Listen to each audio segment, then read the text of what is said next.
Hello everyone, জামাই ষষ্ঠীর part 2 নিয়ে চলে এসেছি।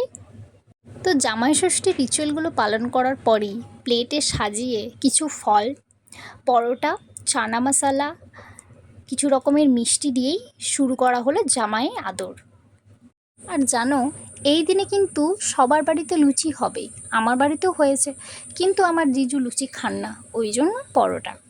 তো তারপর চলে গেলাম জামাই ষষ্ঠীর ভুরি ভোজে।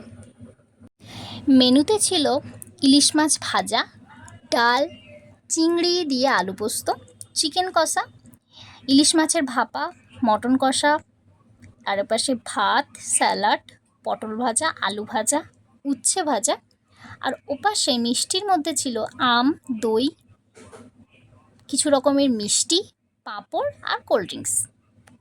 আর সত্যি কথা বলতে গাইস, ওই দিন এতটাই গরম ছিল যে জামাইদের জন্য যে এত আয়োজন করা হয়েছে, জামাইরা খাবে কি করে, মেন কথা।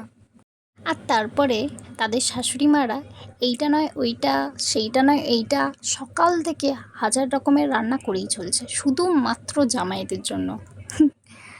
বন্ধুরা, তোমাদের জামাই ষষ্ঠীটা কেমন কেটেছে প্লিজ কমেন্টে জানিও। আর দেখা হবে নেক্সট কোনো মিনি ব্লগে। এখন বাই।